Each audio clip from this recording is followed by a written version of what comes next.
Saludos a todos desde Bloemfontein en Sudáfrica. Yo soy Joan Masten. Soy la vicepresidente de la Fundación Elizabeth Kubler-Ross en Estados Unidos. La fundación se estableció para preservar y promover el legado de la increíble labor de Elizabeth Kubler-Ross. Y todos nosotros somos muy entusiastas y apoyamos su labor, pero también reconocemos que ella es mucho más que las 5 etapas por la cual la identifica el mundo. Ya que ella era humanitaria desde muy joven, ella fue a Europa después de la Segunda Guerra Mundial para ayudar a refugiados y trabajar de acuerdo a la necesidad humanitaria que existía. Tenía una voluntad muy fuerte. Su papá quería que fuera secretaria y ella dijo que no y se convirtió en doctor. Y obviamente la increíble labor que nos enseña a escuchar las historias y voces de los que están muriendo. Ella fue campeona de las personas con VIH y SIDA y ella sufrió mucho por eso. Entonces, nosotros promovemos el trabajo de Elizabeth Kubler-Ross, pero también reconocemos la gran labor de todos y colaboramos y trabajamos conjuntamente con los que quieren promover el campo de cuidados paliativos y las necesidades de los que están muriendo. Vivo en Sudáfrica y empecé con un hospicio y empezamos a hacer trabajo para niños, incluyendo el trabajo con niños que están pasando por pérdidas y duelo, así como con niños que estuvieran muriendo. Hemos trabajado en varios países y también hemos trabajado de manera internacional.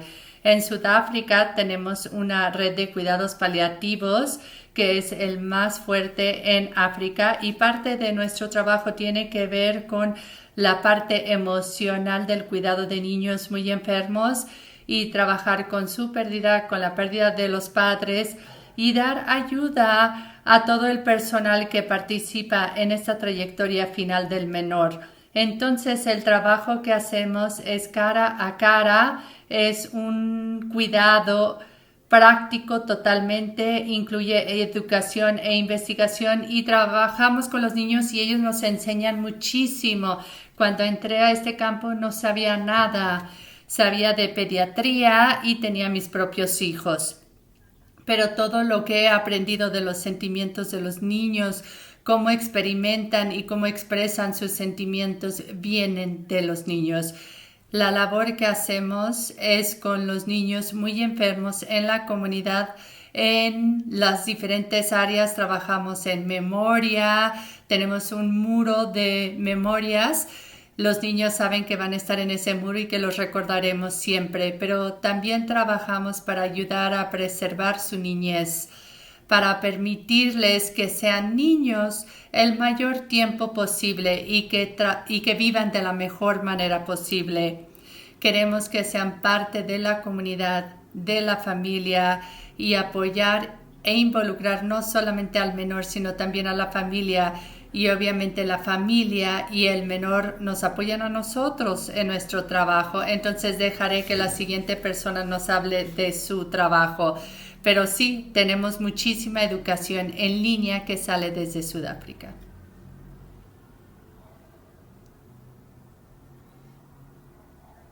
¿Yo sigo? Bien. Hola, yo soy Smoothie. Yo les hablo desde las junglas del sur de India. Yo trabajo con Paleo India y estoy a cargo de la división de políticas, así como sociedades estratégicas y participación con la sociedad.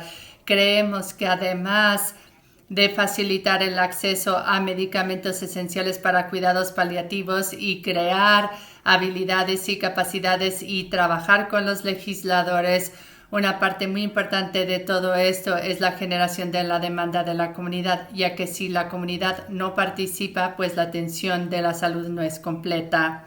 Soy psicóloga, he estado en cuidados paliativos durante los últimos 19 años y me siento sumamente agradecida de ser parte de este panel. En la India estamos muy bajos en nuestro índice y nos preocupa mucho esto en cuidados paliativos en la India y trabajamos para defender a las personas que viven en estas experiencias porque su labor es muy importante y también dar acceso a todas las personas, no solamente en la India, sino en diferentes partes de Asia y ser un centro para capacitación. Nosotros nos enfocamos en demostrar, educar y facilitar. Entonces, al momento que demostramos nuestro trabajo, nos acercamos a 4,000 pacientes y familias en el sur de la India y también creamos que crear habilidades es muy importante en todos niveles, no solamente en atención médica, sino también en la familia y la comunidad y facilitar acceso a cuidados de calidad y la planeación de la atención médica en India está avanzando mucho y nosotros somos parte de esa conversación. Además, un aspecto importante de nuestro trabajo es mejorar el aspecto de toma de decisiones compartidas donde las familias y las personas son parte del proceso de toma de decisiones en lo que les da un cuidado de calidad y no solamente alargar la vida a cualquier costo. Estoy muy contenta de ser parte de esta conversación y espero poder contribuir.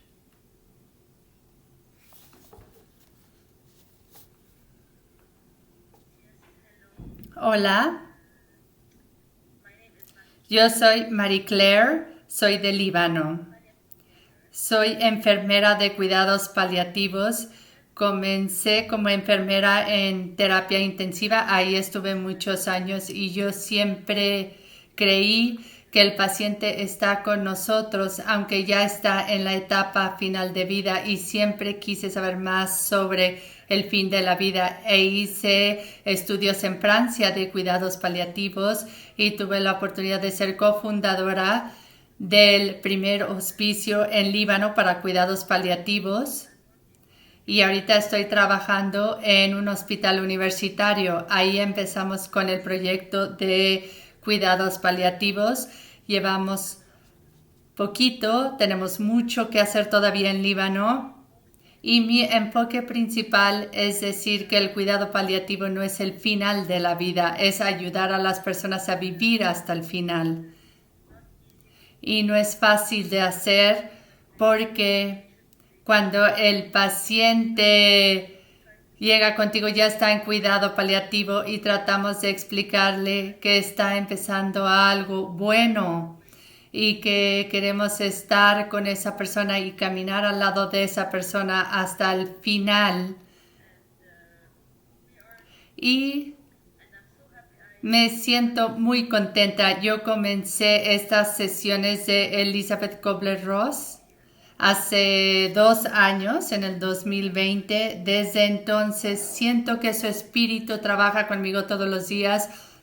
Uso sus palabras, bueno, no sus palabras, pero uso lo que ella quiso comunicar y me hace mucho bien poder estar ayudando a las familias para que no se sientan solas. Y yo siempre insisto que no tenemos que hacer los pasos por el paciente, no debemos de decidir por la familia y esto ayuda mucho a aceptar lo que está sucediendo. Me siento muy feliz de ser parte de este panel el día de hoy. Muchas gracias por invitarme. Hola a todos, yo soy Cristian Dishimira. Les mando saludos de Ruanda. Si no saben dónde está Ruanda, es uno de los países más pequeños de África Central, bueno, al este de África, pero no es una nación pequeña.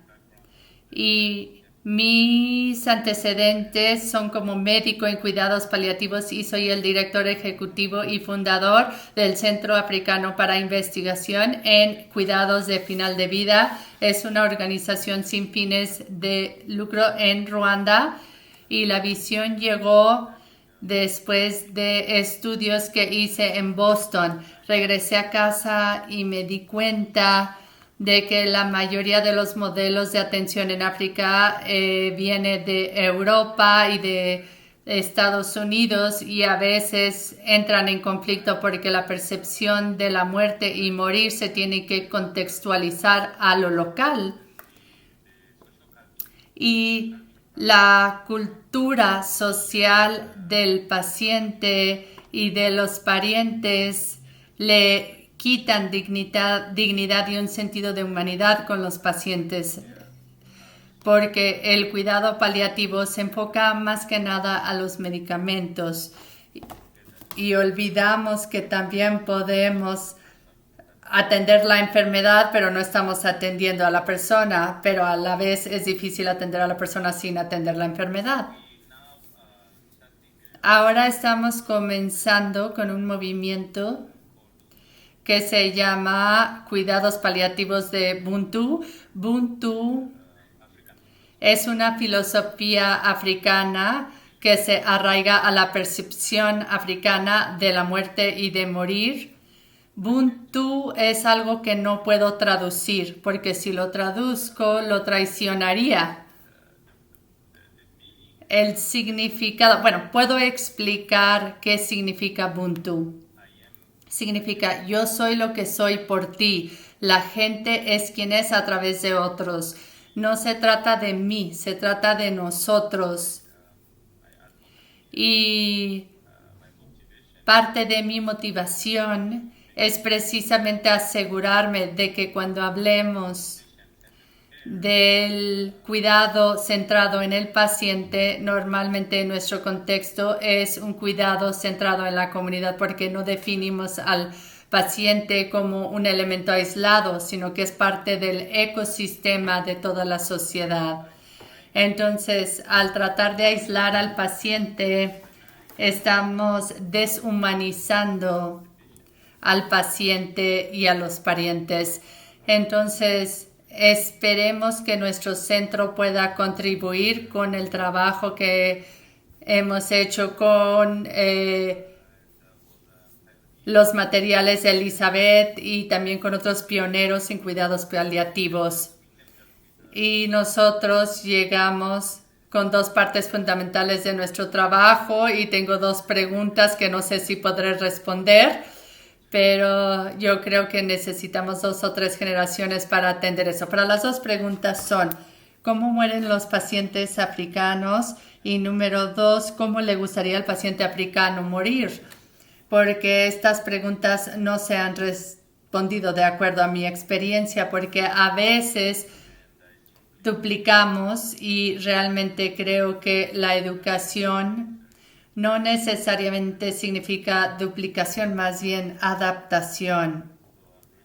Entonces me siento muy feliz de estar aquí, de escucharlos y también hacer mi pequeña aportación. Gracias.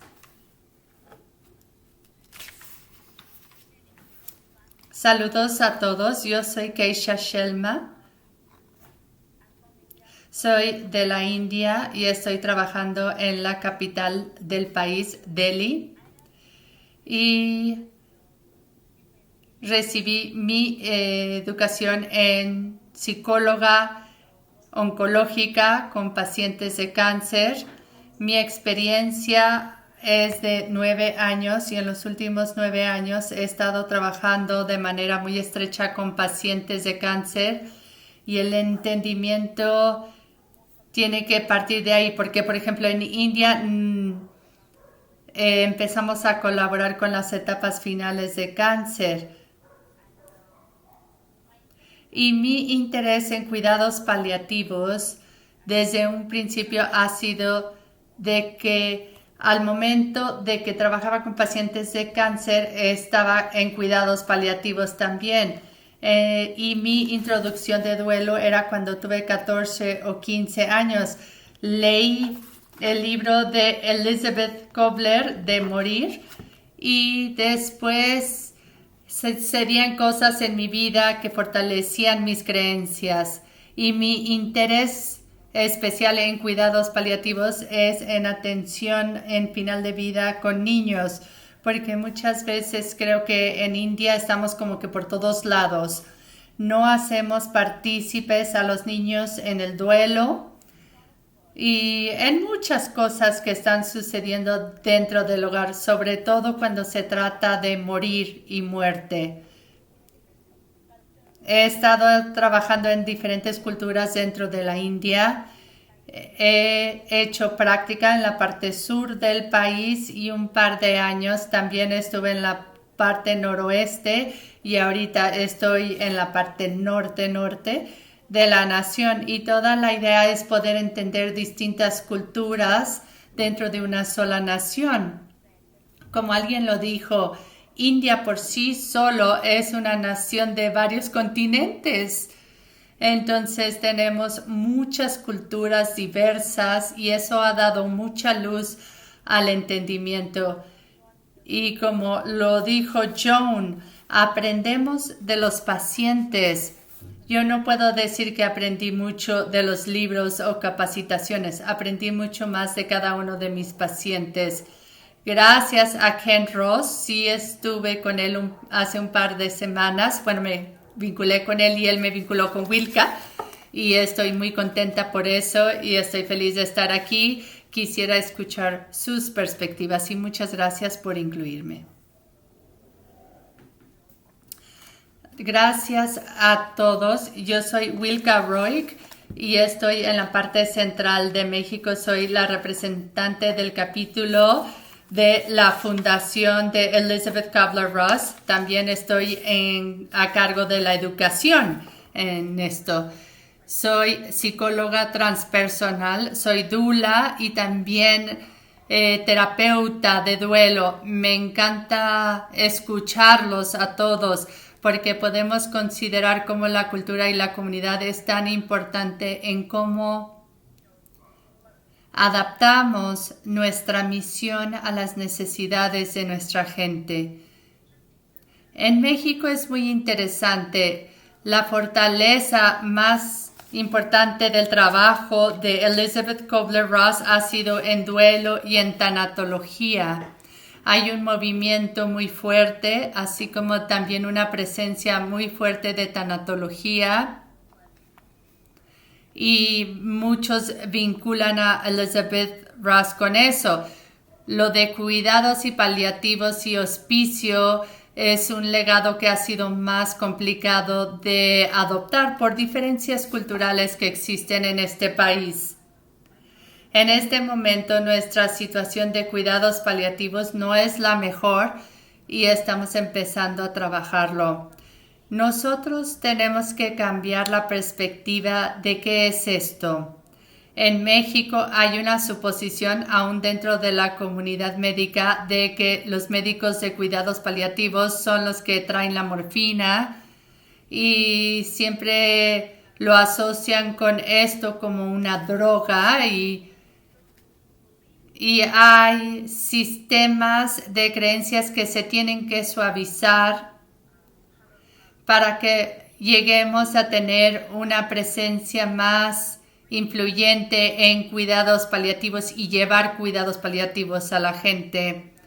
Recientemente, los cuidados paliativos se reconocieron como un componente importante de la atención médica y hay unidades de cuidados paliativos que se requieren en cada uno de los hospitales de salud pública. Salvo que no tenemos médicos de cuidados paliativos capacitados que realmente entiendan esto, para qué es que debe de suceder. Entonces sí tenemos unidades de cuidados paliativos que no tienen personal capacitado en cuidados paliativos.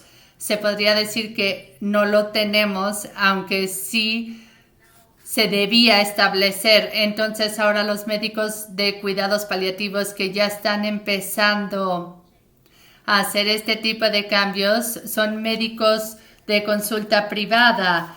Entonces tenemos estos centros pequeños y locales que son específicos para ciertas ciudades. No hay mucho acceso para el público en general. Por otro lado, tenemos un movimiento de personas como nosotros que se preocupan por estos asuntos. No sé cómo llamarlo, es como un movimiento subyacente de doctores, enfermeras y cuidadores que están preocupados por la dignidad y humanidad de las personas que están en el final de su vida, y encontramos las maneras de proveer este nivel de atención. Entonces sí, hay mucho trabajo que hacer para educar a las personas y cambiar la perspectiva de lo que es, para lo que es y cómo nos puede apoyar. Y ahí es donde estamos. Las directrices por anticipado es algo que apenas están captando atención, pero tenemos toda la República y dentro de la República tenemos 30 estados y luego cada estado es el que decide si es un documento válido o no. Entonces, esta voluntad anticipada no es aceptado en todos lados. Entonces, tenemos que ver qué estado va a apoyar esta voluntad anticipada, si la va a respaldar o no. Entonces, ahí también hay muchísimo trabajo que hacer. Muchos estados ya lo están validando, pero yo diría que en general el sistema de atención médica no lo reconoce como algo válido. También hay conflicto entre la familia y las tradiciones culturales si lo comparamos con las normas legales y los aspectos médicos. Hay mucha labor que hacer. Y algo en lo que nos estamos enfocando es que dentro de las tradiciones indígenas que tenemos, hay mucho acompañamiento en comunidad. Las comunidades indígenas no tienen acceso al sistema de salud o a algo más, entonces ellos hacen todo su cuidado médico dentro de su comunidad. Y nosotros queremos ver qué están haciendo ellos para que ellos nos enseñen y que el resto de nosotros recordemos cómo regresar a esa atención basada en la comunidad y no en esta parte del cuidado individualizado y deshumanizado. Entonces, lo que queremos hacer es regresar a las comunidades y aprender lo que hemos olvidado, y conjuntamente algo que es de importancia para nosotros es que nosotros llamamos los entierros verdes o ecológicos. Es como lo hacíamos antes. Antes nos vinculábamos mucho más con la tierra, y regresar a la tierra y la reciprocidad de que la vida nos sostiene a nosotros y nosotros sostenemos a la vida. Es parte del ciclo de vida. Entonces, otra cosa en la que estamos trabajando es escuchar las tradiciones de cómo trabajábamos en todo esto antes de la colonización, cuando estábamos mucho más conectados con todo el sistema que nos contiene y no solamente la parte humana. En general es lo que estamos haciendo. Otra cosa que estamos haciendo es que nos enfocamos a educar y empoderar a la comunidad y a la gente en la comunidad, sin importar cuál es su profesión o preparación, y alentar a las personas a reconectarse con ese corazón compasivo de querer servir y ayudar a otros, acompañar a otros en su pérdida y al final de la vida. Entonces, algo de lo que estamos haciendo es que capacitamos a quien quiera ser parte de un equipo de voluntarios, de acompañantes. Nuestra visión es que todos eventualmente se reconectarán con esa capacidad de acompañar y de pasar por todos estos procesos de pérdida y duelo y final de vida como comunidad. Entonces, en resumen, esas son nuestras preocupaciones en México. Escuché un par de cosas que me llamaron la atención. Tenemos diferencias de culturas y hay subculturas, y esto cambia la forma en que quizás desarrollemos este tipo de apoyo al final de la vida. y cómo damos el apoyo en el duelo. Y la otra parte tiene que ver con la participación comunitaria. Me gustaría escuchar más de eso. Voy a mencionar, por ejemplo, en México hemos tenido algunos grupos que han tratado de crear sistemas de cuidados de hospicio y todos han fracasado.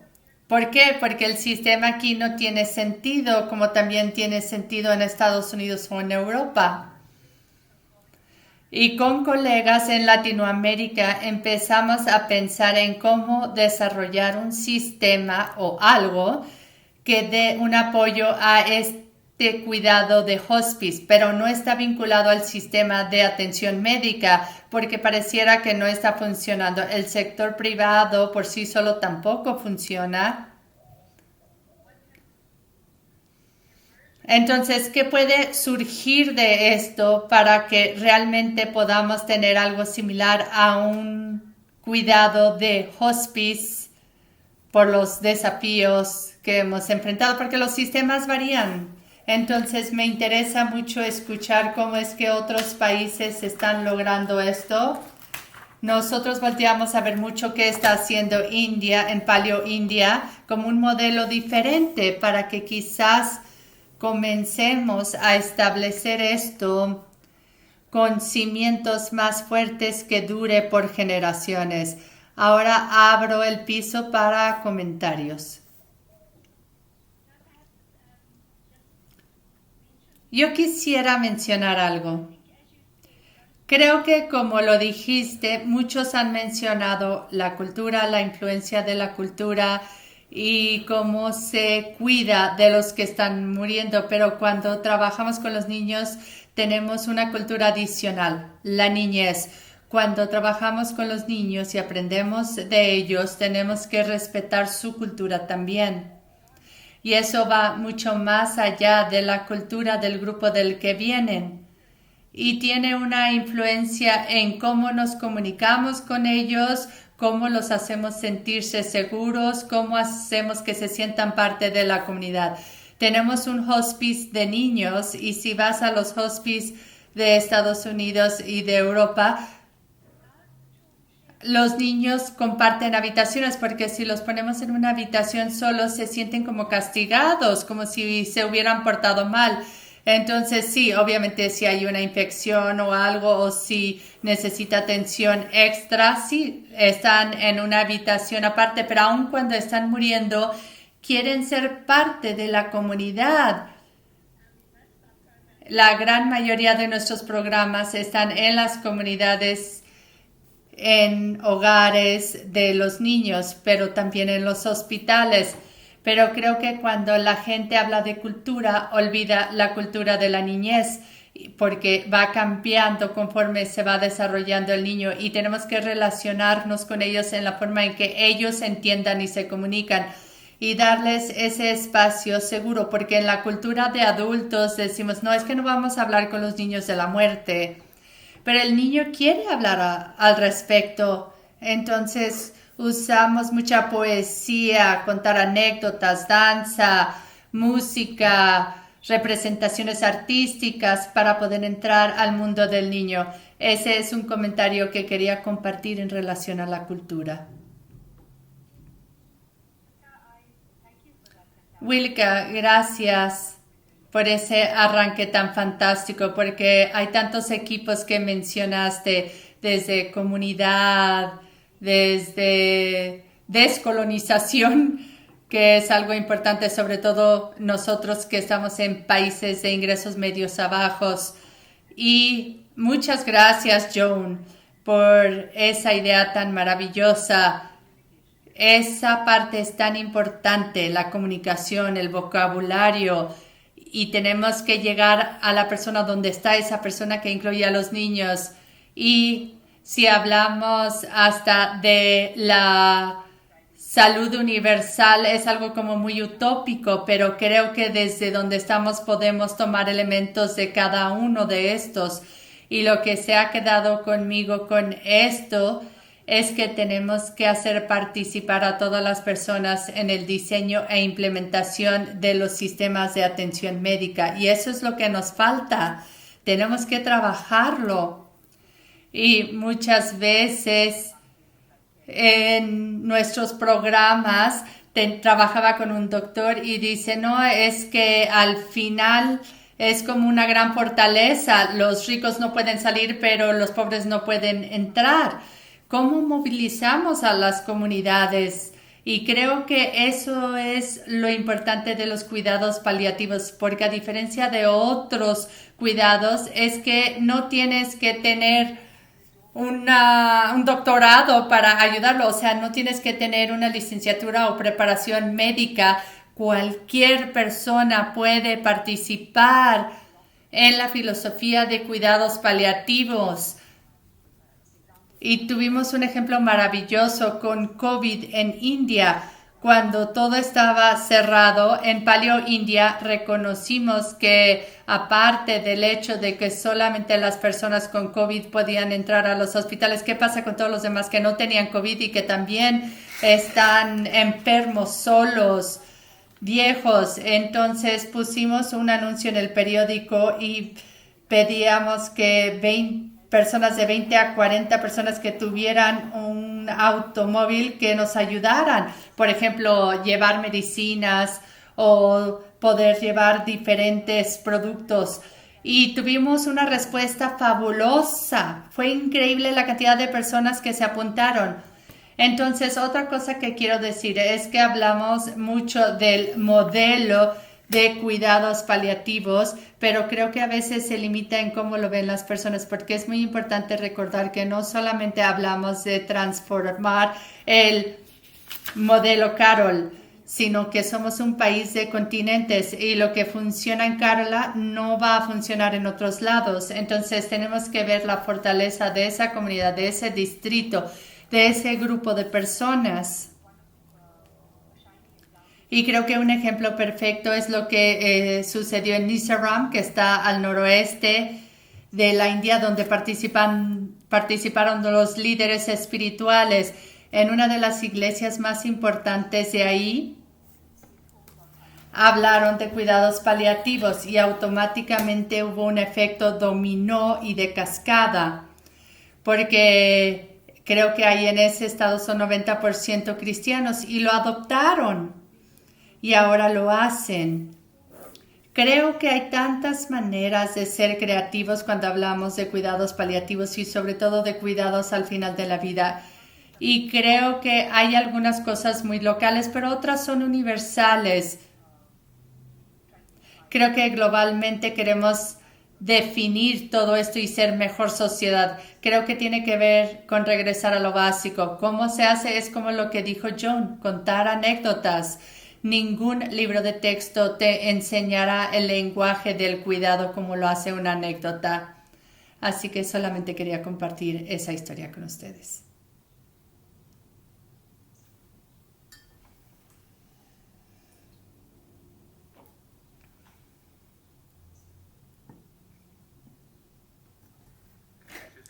Yo quisiera decir algo.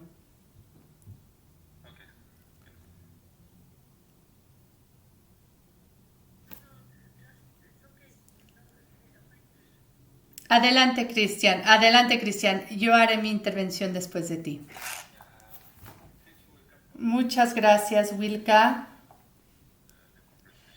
por entablar esta conversación. Yo quisiera compartir mi opinión y mi experiencia.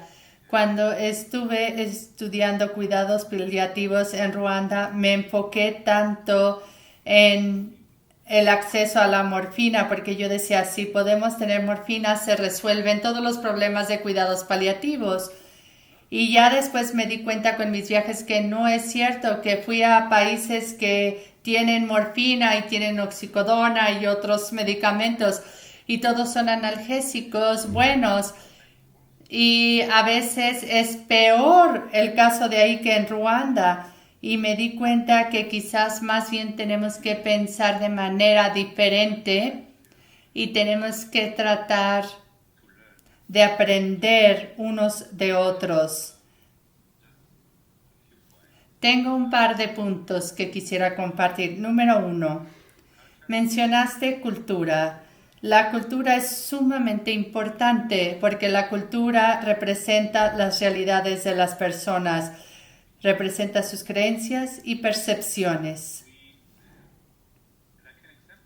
Y, por ejemplo, en Ruanda tenemos un dicho que cuando estamos bien eres de ti, pero cuando estás enfermo le perteneces a tu familia. Entonces, si revisamos ese contexto y le damos autonomía al paciente, ya sabemos qué es el estándar del paciente y tiene que ver con la forma en que se entiende en los países occidentales, no va a funcionar con nosotros para nosotros en Ruanda. Porque cuando estamos enfermos pertenecemos a la familia, porque la familia es la que se encarga de todo. Y ahora nosotros desarrollamos un enfoque distinto. Y este enfoque distinto es lo que llamamos el enfoque mariposa. Este enfoque mariposa tiene dos alas. En el lado izquierdo tienes la autonomía del paciente, que tiene que ver con elecciones, expectativas y privacidad del paciente, pero la otra ala, la derecha, representa la responsabilidad de la comunidad, tiene que ver con familia, sociedad, que es también sumamente importante. Con ambas alas tienes una intersección y esa intersección es donde tomas decisiones, porque eso es tan importante. Esa es la manera en que respetamos a la comunidad. Así es como los hacemos partícipes. Y desde que empezamos a hacer esa labor, desde mi perspectiva, vi que se hicieron muchos cambios.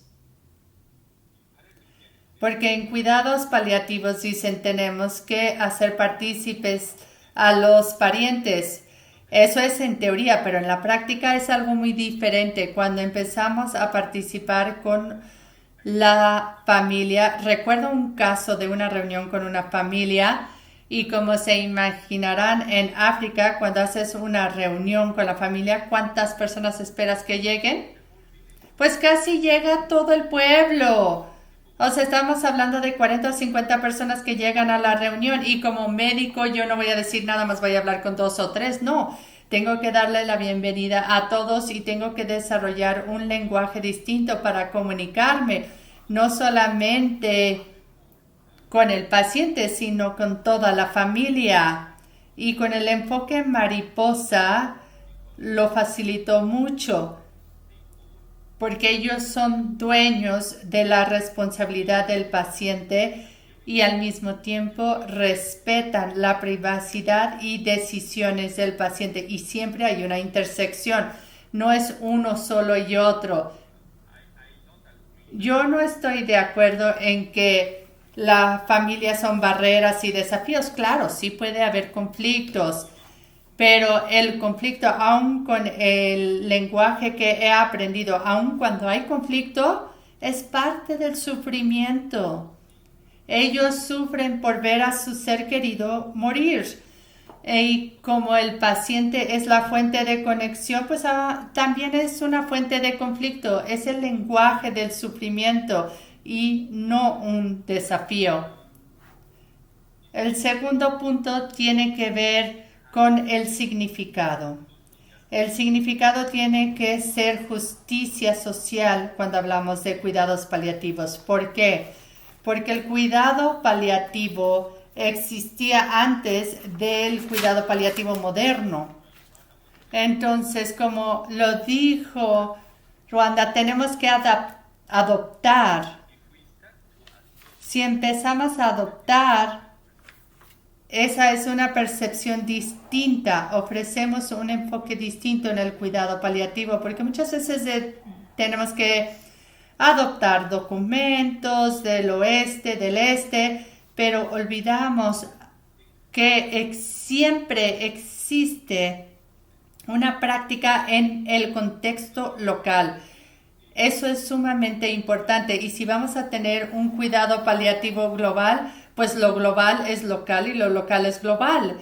Entonces va a ser difícil a veces vincular a la comunidad sin vincular a la identidad. Así es como lo vamos a impactar. Y creo que ese es mi entendimiento, que será uno del cambio que podemos llevar a la sociedad cuando empezamos en un paso chiquitito. No tenemos que tener un cambio enorme en el sentido de tener un fondo global de cuidados paliativos. Entonces ya si tienes el fondo ya podemos resolver este problema. No es cierto. Porque cuando estuve en Estados Unidos alguien me preguntaba durante la pandemia, fue muy chistoso porque alguien me preguntaba, ¿tienen crisis de opioides? Sí, sí tenemos una crisis de opioides, pero no tenemos una crisis como el que ustedes tienen en Estados Unidos. Es muy importante de entender. El último punto tiene que ver con estándares internacionales. En mi opinión, a veces los estándares internacionales en cuidados paliativos a veces se convierten como en una fuente de injusticia. Porque si no tomamos en cuenta elementos vitales de dignidad y sentido de humanidad del paciente, ¿sí? Si tenemos que crear una comunidad global en cuidados paliativos, tenemos que empezar de manera local y tenemos que vincular nuestra identidad. Y si empezamos con nuestra identidad, vamos a empezar a adaptar y adoptar. Y tal vez partiendo de ahí podemos ofrecer algo diferente y dar un sentido de dignidad y humanidad que queremos para el paciente y su familia. Gracias.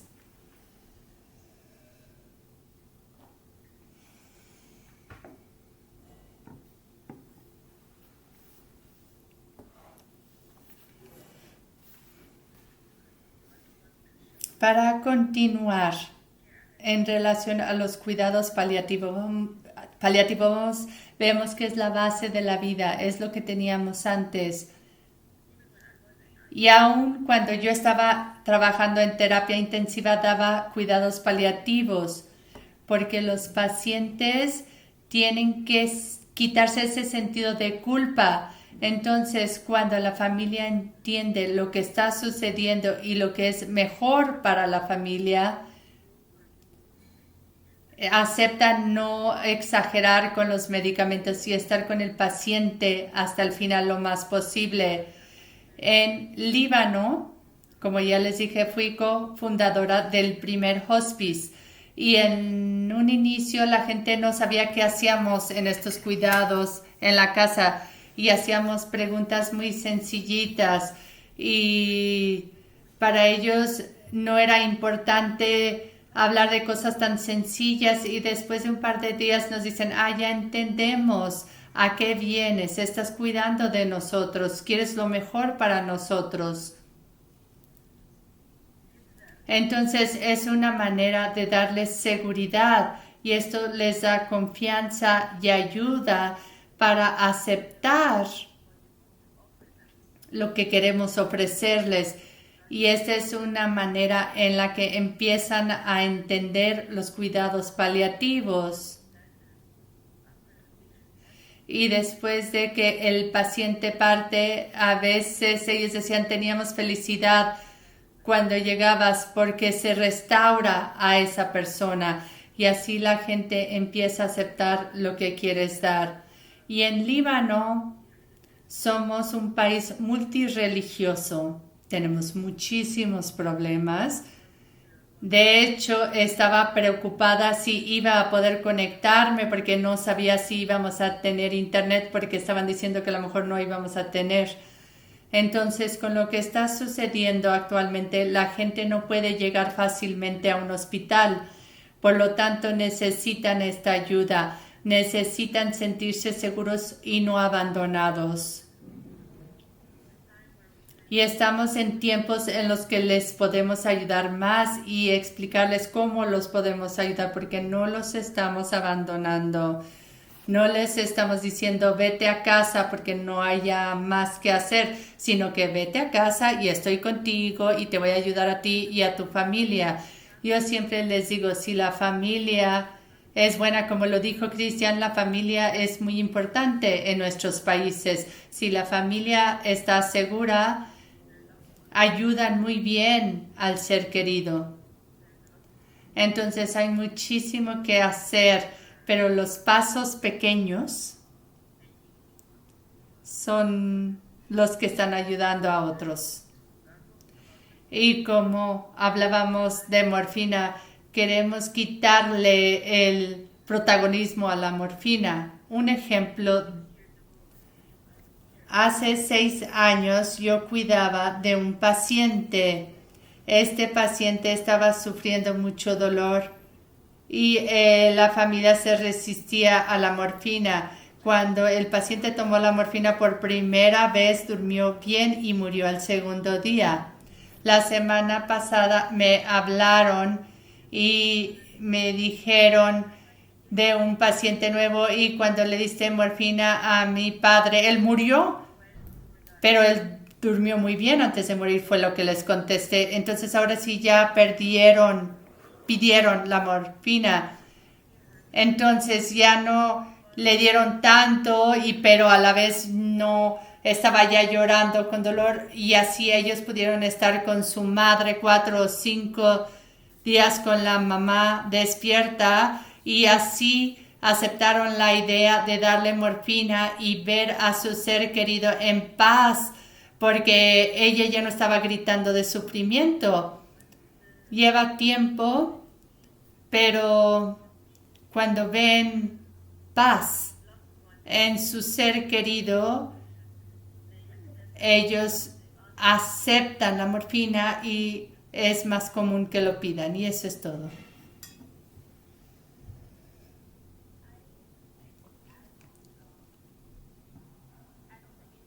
Yo quisiera hablar de cuidados paliativos, hablamos de medicamentos y cómo atender todo esto. Pero si yo veo la experiencia que yo tuve cuando entramos en cuidados paliativos como adultos, no lo sabemos.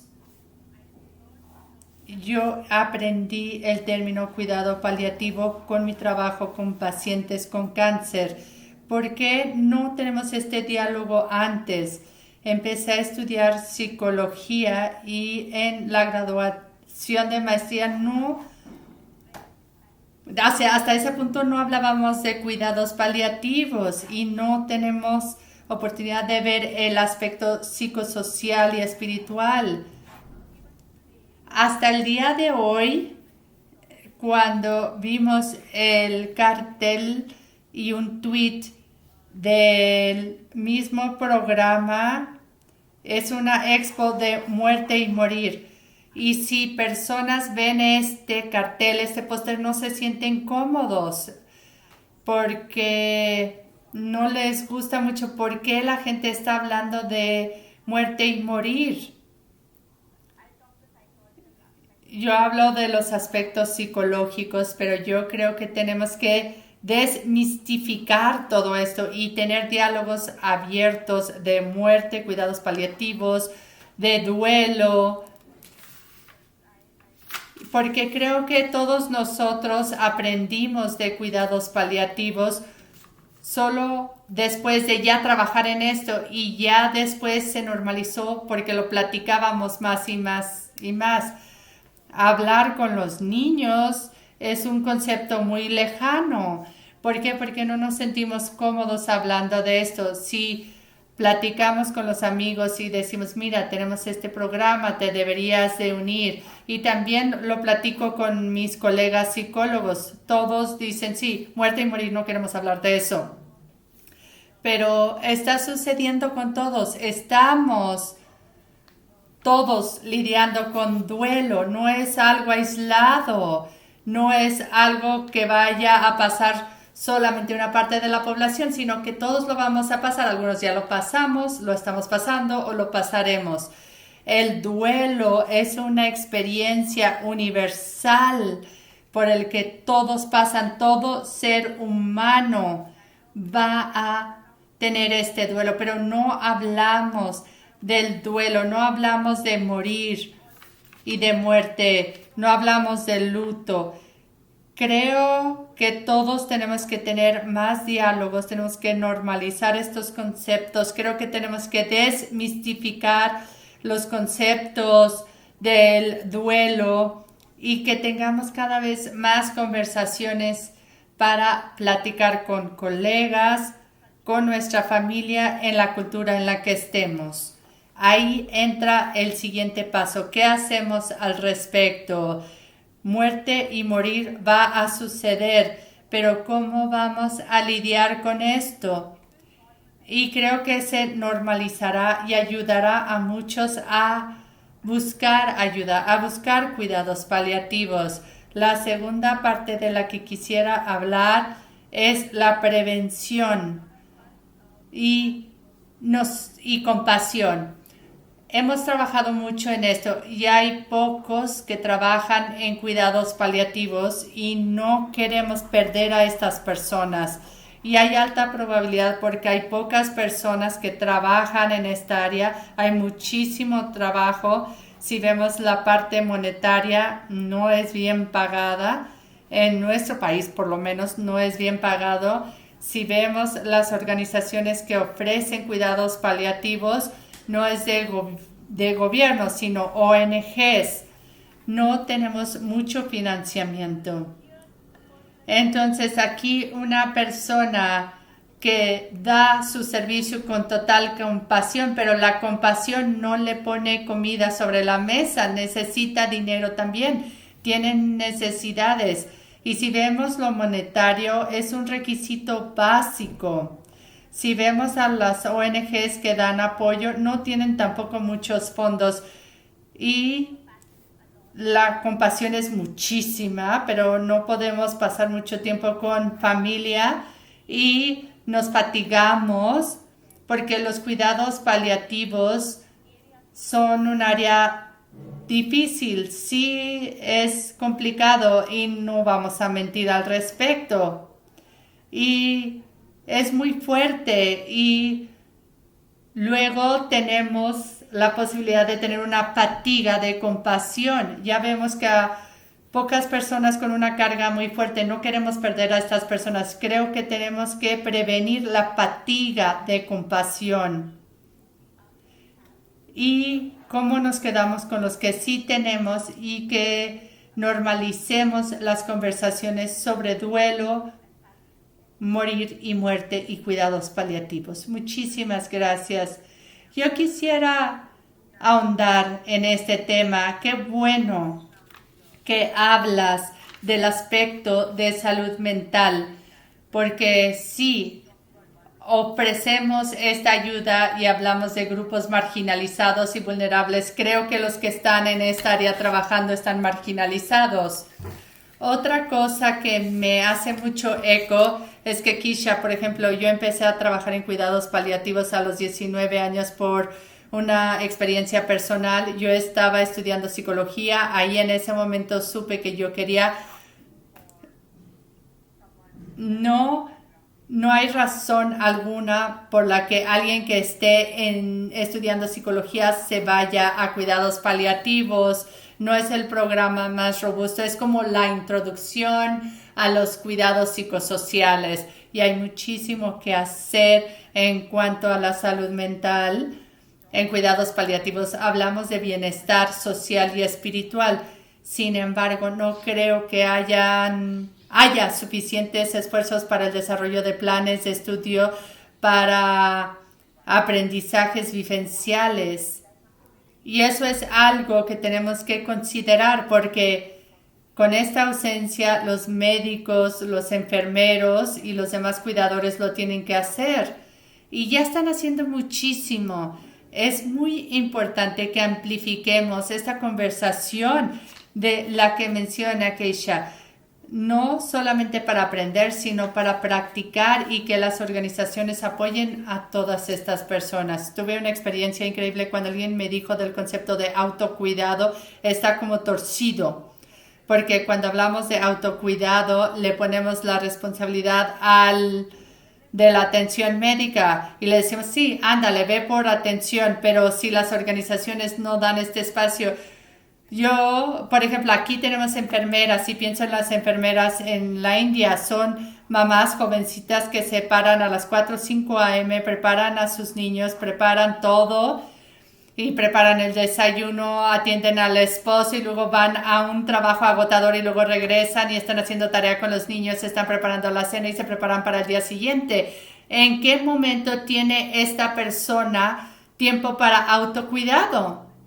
Creo que es nuestra responsabilidad dar este espacio y facilitar el autocuidado al proveer espacios seguros dentro de la organización. Si te sientes medio mal, allá hay una habitación alejado de tu equipo y familia donde puedes tomar una siesta y está bien que la organización lo ofrezca y creo que ese es un aspecto muy importante. Muchas gracias, Keisha, por haber mencionado eso. Y otra cosa también tiene que ver con la conversación de cuidados paliativos. Tenemos ya a más personas que están haciendo participar a los niños, a los estudiantes. No voy a seguir mucho, pero quisiera compartir otro ejemplo. Empezamos con un proyecto donde decíamos, tenemos medicina y teníamos a niños que no venían a la clínica, entonces les da miedo venir porque les dan agujas, pero teníamos juguetes, entonces conseguimos juguetes para darles juguetes y así llegaban más los niños. Tenemos financiamiento para medicamentos y equipo, pero nadie nos da financiamiento para juguetes, ¿no? Entonces empezamos a hacer una recaudación y en 24 horas llegaban juguetes de todo el mundo y luego les dábamos también juguetes a los hermanos que a veces no los consideran. Y algo que hicimos es que dijimos, vamos a hablar con los niños sanos y que son más o menos de la misma edad de cómo van a ser amigos de los que no están tan bien. Hice el experimento con mis sobrinos que son citadinos, tenían 10 y 7 años, eran de Dubái y les dije que nos dieran sus juguetes más viejos, pero me dieron sus juguetes más nuevos, hicieron un video de cómo usar el juguete y los mandaron. Esa es la generosidad de un niño. Tratamos de proteger a los niños sobre las conversaciones de la muerte y morir, pero la verdad es que hay muchísimo poder en estas conversaciones porque estos niños son los agentes de cambio del futuro. Y también quisiera agregar que los niños sí quieren hablar sobre morir y muerte. Lo queremos esconder, pero ellos ven la televisión. ¿Y qué ven en la televisión? Desde pequeñitos ven caricaturas donde uno golpea al otro hasta que queda ahí tirado. Ellos quieren hablar de estos temas, pero no les damos el espacio para hacerlo. Y creo que parte de lo que hacemos es darles un espacio seguro donde puedan platicar contigo y que te pregunten qué significa morir, qué sucede, a dónde nos vamos, qué le va a pasar a mi mamá. Y los juguetes pueden ser los agentes para explicar esto. Y creo que la carta de Elizabeth Kubler-Ross que le escribió a un niño que moría de cáncer, donde ella usaba los ejemplos de la naturaleza. Dice, hay algunas flores que florecen solamente un día y ya terminan y otras flores florecen durante mucho tiempo. Y creo que sí, que los niños quieren hablarlo. El problema no es con los niños, el problema es con nosotros, porque nosotros no queremos hablarlo, porque nosotros no nos sentimos cómodos. Muchas gracias. Quería compartir de cómo empezamos aquí. El grupo de nosotros, que es parte del Centro Elizabeth Kubler-Ross México, es un grupo que ha acompañado a los que están muriendo. A mí me mandaron llamar como psicóloga para ayudar a alguien que está deprimido, en negación, o que resiste atención médica o los que son pacientes malos, pues. Entonces yo llegaba a descubrir que esta era una persona que ya estaba listo para morir y que el personal médico y la familia no los dejaba morir.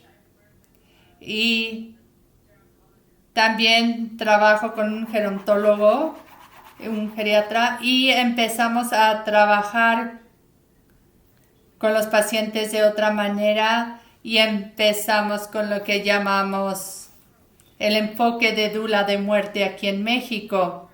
Y es solamente un término, ¿eh?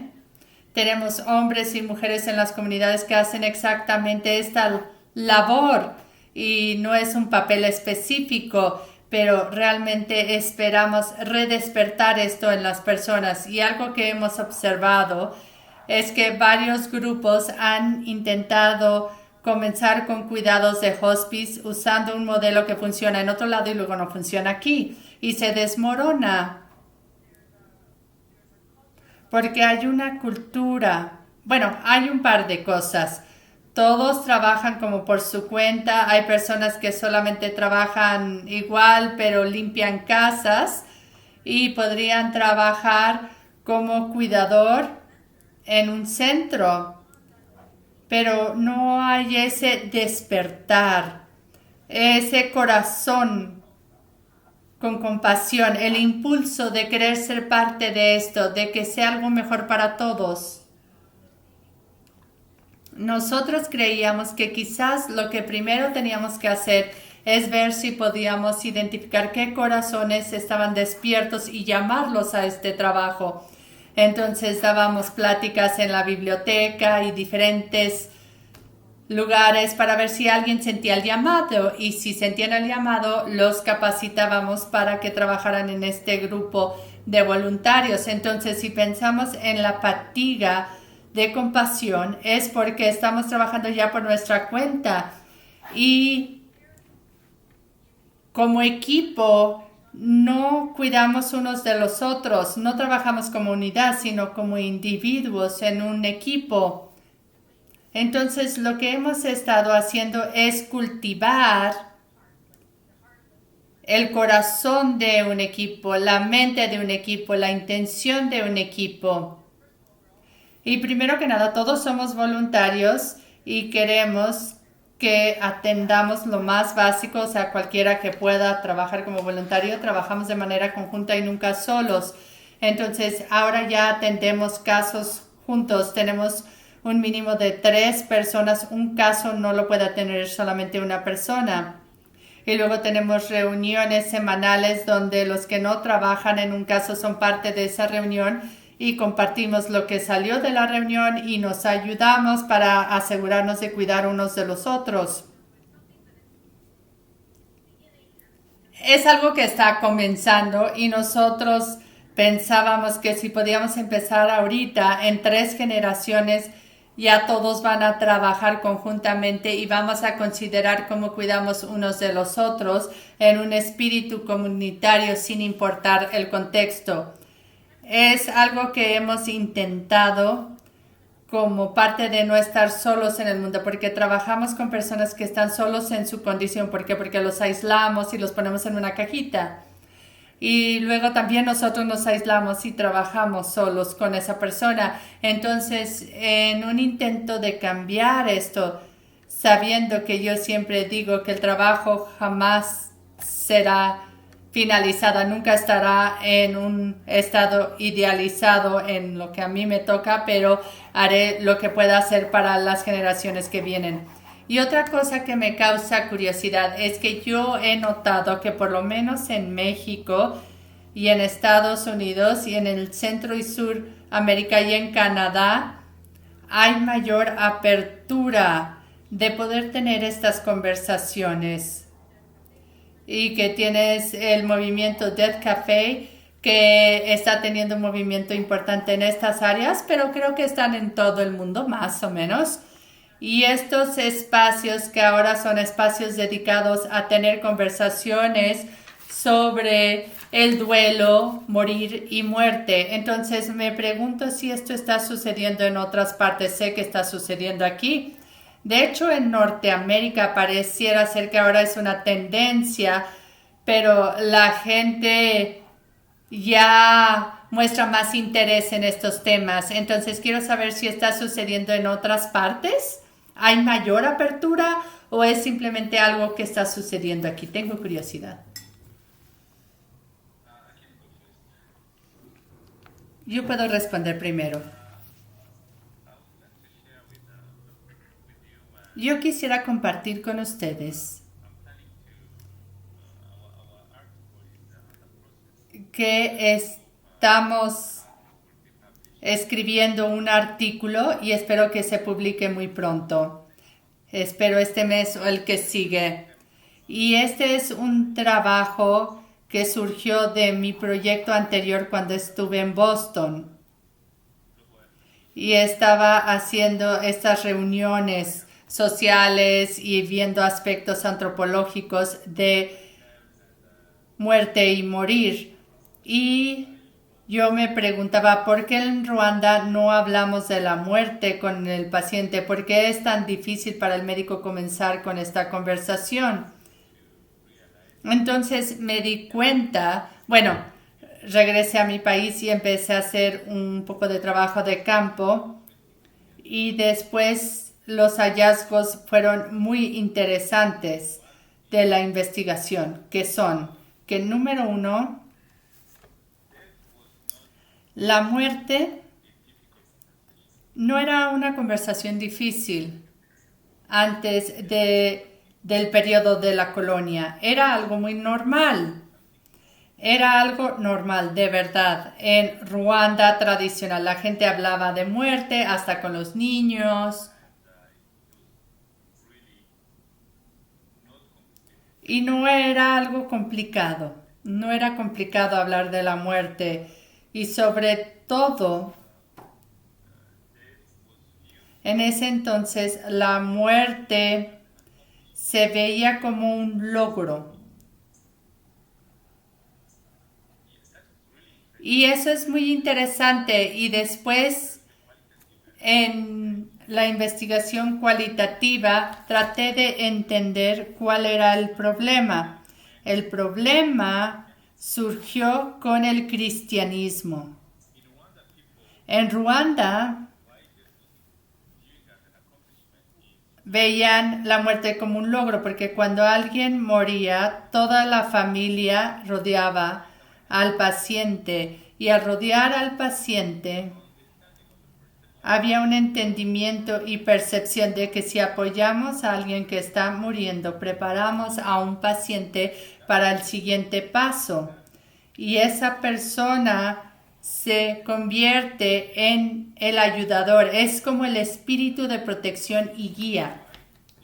Es por eso que en nuestra cultura no me puedo presentar como cristiano, sino que me presento como mi padre y mi padre como de mi abuelo, porque se conectan todos a esa persona. Pero durante la época colonial, la percepción en el cristianismo era que tenía que ver con el cielo y el infierno y castigo, y se cambia la percepción de la muerte totalmente y la muerte se convierte en un temor y no un logro y cambia completamente la forma en que la gente percibe esto. Claro, esto también afecta la parte médica, que es una consecuencia del periodo colonial, porque tememos. La muerte se relaciona con el cielo y el infierno, tiene que ver con castigos y hay tantas cosas, sobre todo en Ruanda tradicional, cuando alguien estaba muriendo, toda la familia, sobre todo cuando el paciente muere, la familia tiene que poner el cadáver en la posición del feto cuando está en el vientre de la madre. Así es como lo hacían las personas de Ruanda. Entonces, si ya una persona está en rigor mortis, era mala señal porque significa que esta persona estaba muriendo sola y eso es muy diferente, ¿no? O sea, metemos a alguien directamente al ataúd y eso es totalmente diferente a lo que se hacía antes. Y esa es mi recomendación de que sí hablamos de educación, pero me pregunto qué tipo de educación vamos a dar. ¿Es solamente para duplicar otros modelos? No creo que funcione. Creo que vamos a tener más desafíos para los médicos porque no es parte de su percepción. Y luego también me di cuenta que quizás la educación se tiene que traducir. Tenemos que, tenemos que adaptar y adoptar. Y en Ruanda los médicos utilizan un lenguaje que es totalmente diferente al lenguaje de una persona de otro país y así es como entienden. Entonces es muy importante entender la historia porque ahora podemos decir que podemos tener un Death Café y café sobre la muerte y tenemos conversaciones y tenemos iniciativas. Sí, está bien, pero la historia importa. ¿Por qué, cómo, cuándo y dónde? ¿Cómo se va a cambiar? Y ya partiendo de ahí, podemos ver cómo adoptar y ver cuál es la mejor manera de cambiar. Entonces, muy pronto voy a estar en la Universidad de Ruanda por el COVID-19. Fue muy difícil y yo voy a estar ahí y espero ofrecer un plan de estudios muy diferente, pero quiero incluir la parte social, cultural y la historia. Tenemos que hablar de la muerte y la nueva generación tiene que entender cómo podemos hablar de la muerte y cómo lo hacíamos, porque por ejemplo no hablamos de fin de vida. En Ruanda decimos la vida hasta el final, porque un paciente que está muriendo sigue estando vivo. Y María Luis, que habla francés, lo entiende muy bien, porque siempre estoy con mis colegas franceses debatiendo, porque cuando estaba en Francia hablan de acompañer. Y les dije a mis colegas, nosotros no decimos acompañé en Ruanda, porque si utilizas acompañé en Ruanda, tiene un significado muy feo para la familia. Y el colega francés me decía, bueno, ¿qué usan? Pues no hablamos de acompañar al paciente, sino que vivimos con el paciente. Se trata de vivir, no, porque si se trata de acompañar o acompañé, ¿por qué no utilizamos este vocabulario, no? Cuando alguien nace, ¿por qué solamente cuando está al final de la vida hablamos de acompañar?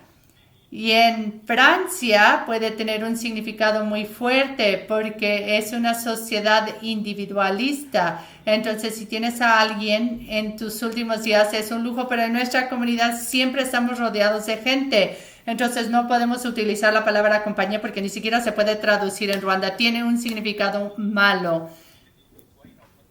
Es por eso que en nuestro contexto hablamos de vivir. Entonces, yo espero que de acuerdo a mi propia historia que estoy aprendiendo, sigo aprendiendo, yo espero que nuestro artículo ayude un poco, sobre todo a los colegas de este contexto africano, de que la historia importa y ya tener un diálogo y que creo que tenemos que desconstruir y volver a construir de cómo la muerte y morir se tiene que conversar en los ámbitos médicos utilizando el contexto local y contextualizarlo. Sí, me encantaría ir a la Universidad de Ruanda cuando ya tengas ese nuevo plan de estudios, pero hablaste de puntos muy importantes. Me siento muy conmovida con lo que acabas de compartir. Otra cosa es que el lenguaje es muy influenciado por éxito y fracaso, o sea, morir y morir, con ganar y perder, cualquier cosa, sobre todo, por ejemplo, en cáncer así lo ven. Se trata de la batalla contra el cáncer, es como muy bélico todo el asunto. Es como, perdiste la batalla ante el cáncer, perdiste la vida. Y uno imaginaría que todos deberíamos de ser inmortales y que alguien que no lo logra falla. No sé, no tiene caso. Creo que tenemos como una boleta Y a nivel fundamental, esa retórica también tiene que cambiar. Porque ¿qué sucede si alguien decide que su calidad de vida es más importante que 10 rondas de quimioterapia? Digo, me pasó en mi familia, cuando no sabía de cuidados paliativos decíamos, tienes que luchar, tienes que hacer lo que se tenga que hacer. Y desafortunadamente ese es el lenguaje que muchos médicos utilizan y es muy triste porque hasta para el alivio del dolor una persona debe de tener morfina y los médicos dicen, no, es que todavía no está para recibir morfina. ¿Por qué tienes que sufrir, agonizar para que te alivien? Entonces, ese lenguaje creo también es muy importante. Tenemos lo grande, pero aún en el lenguaje diario tenemos que dejar de hablar de la retórica de la batalla. Por ejemplo, el libro tibetano de la muerte es como de tendencia. ¿Alguien entiende de qué trata este libro? Habla de qué significa realmente estar con alguien realmente, como dice Cristian. Y todos nosotros, en todas nuestras tradiciones, tenemos un traslape de 14 días, 13 días o algo. Sí hay un entendimiento universal en todas las culturas, en todos los destinos, de que hay un significado más profundo y creo que también tenemos que hacer eso.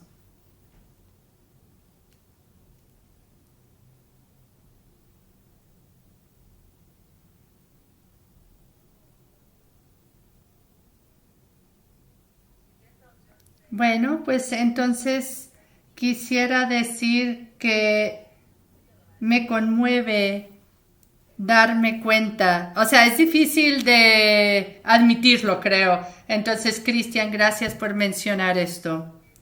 Porque la forma en que yo lo percibo es que muchas de las culturas o la mayoría de las culturas se conectaban con la muerte como parte de la vida y que la vida sostiene la muerte y la muerte sostiene la vida.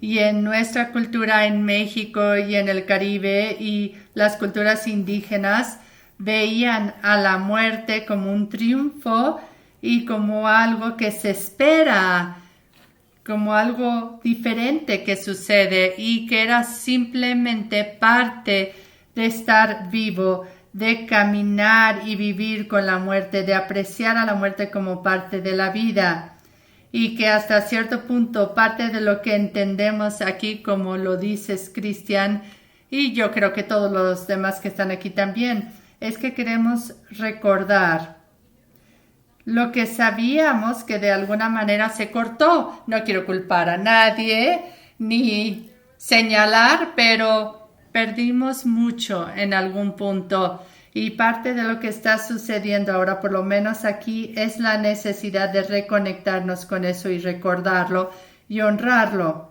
Porque en México sigue vivo y sin embargo es reprimido, es como visto como algo malo, se esconde o se segrega de lo general. Entonces sí, es algo importante a considerar. Gracias por eso, gracias a todos por sus aportaciones. ¿Alguien quisiera agregar algo antes de cerrar? Yo quisiera agregar algo. Como he aprendido de experiencias pasadas, es que un día eres maestro y un día eres estudiante. No se trata de quién tiene el mejor modelo de cuidado, no es quién es el mejor médico de cuidados paliativos, sino que hoy aprendes y mañana enseñas, y mañana enseñas y pasado mañana aprendes.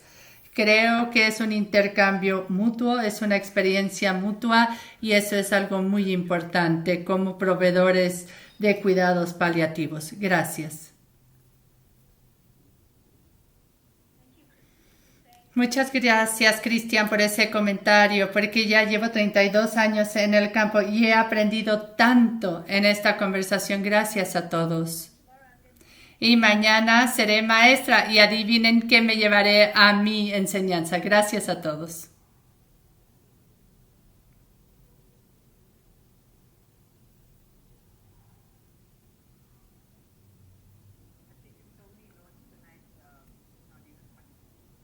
He aprendido muchísimo, es increíble. Tengo apuntes de todo lo que han compartido. Muchísimas gracias. Gracias, Wilka.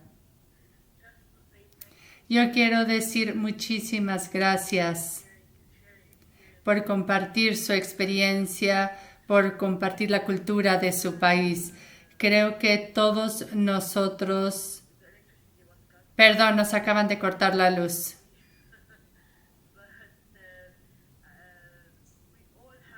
Todos nosotros tenemos las mismas ambiciones, todos queremos ayudar, todos tenemos este espíritu y creo que a través de compartir y conversar nos fortalecemos para continuar y llegar a más personas.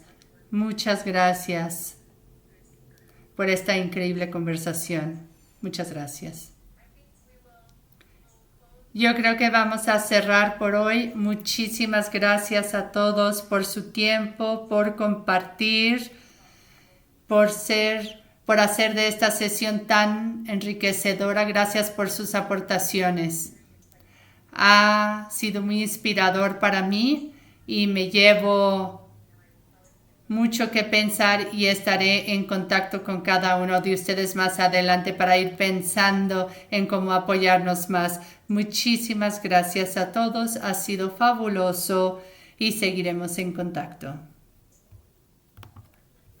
Gracias, hasta luego.